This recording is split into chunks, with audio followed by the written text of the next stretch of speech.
Well, the reason we created this award was to recognize the incredible women that live in this valley.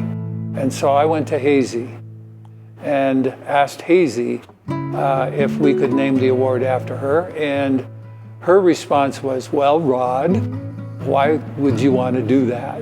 In her very humble way. She was very soft-spoken.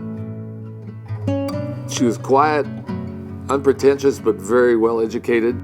She took care of people, and she took care of people when they came to town and were new to town, and she helped them get established in town. You got to know her right away. She was so open and welcoming. And immediately always put you at ease. You just were like, you know, part of the family from day one. She's just a total down-to-earth, unassuming, you know, good human in there. Hazy was born in February of 1911. I was born on a ranch up by the Yellow Jacket Pass. On the old, we called it the old homestead. And then my folks owned the place where it was the old stage stop, where the stage would come from Hans Peak and Tawolka. And my mother lived there and cooked for all the stage hands, you know. And she would cook. I mean, this was when she was a teenager, you know, for the stage coming through and, you know, the passengers and so forth. And that's where she really learned to be the good cook that she was. She was this little bitty thing, and you wouldn't think she was strong. I mean, I bet Hazy didn't weigh 110 pounds, but she was stronger than anybody in the room. And she had such interior strength because of the life she had led. Hazy's work ethic was extraordinary. As a child, I think I had to work hard, but I don't think it hurt me at all. I think it was good for me. You know, if I didn't work here, I'm sure I'd find something to do. I just wouldn't be idle. Hazy could outwork anybody because that's all she knew. As most of the people and pioneers and settlers did, they didn't have any free time. It was survival. That's part of the example that she set. That was the model that she gave so many of us that have been raised in this town under her inspiration. When she was getting a little bit older, we decided we were going to hire somebody to help her clean her house and take a little bit of the workload off. And walk in the house and she's in there just cleaning away and going, you know, what are you doing? Well, I can't have my house dirty when cleaning lady is coming to clean it, you know.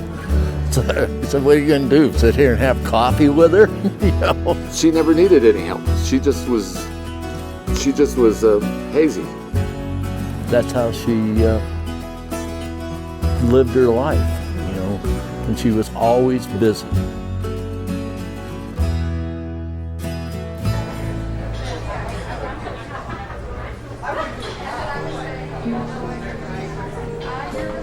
The family gatherings that they had at the holidays must have been incredible events. There might be 30 people in there, and Hazy was always in the corner cooking. She kept record.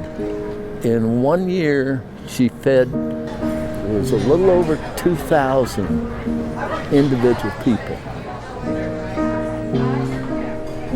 She had one, I think it was a Christmas dinner, 56 people. She fed at one time, sit down, dinner. I mean, I was going around introducing myself to people. You know, God, what is it? I think that she had a true understanding that if you welcome people in, they will also become part of that community and want to make sure that it always survives. When I look at the list of the Hazy recipients and my name is on that list, I can't make sense of that, kind of, you know? When I was called and told that I had won that award, the first thing I thought was, why? Yes, I was excited, and I was honored. This is a group of women that have done so much for our community, and I just didn't understand at all. I was truly humbled to be put on that list. Hazy Werner had a tremendous impact on this community and the welcoming spirit of this community, and to be considered to have any similarities to that is an honor.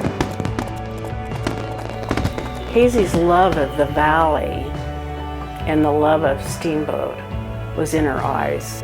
We have a lot of nice, new people, good people here, and I think it's good. I just love to go out to the mountain and maybe ride up on the toll with some person and find out why they came here to ski and where they heard about Steamboat and how come they chose Steamboat and everything. She did what she did without any intention of making a mark, and I think the women on that list are the same way. They're just doing what they do each day for the improvement and the betterment of our community and the people in the community, because it's the right thing to do and it's in their heart. The legacy of a community is foundational.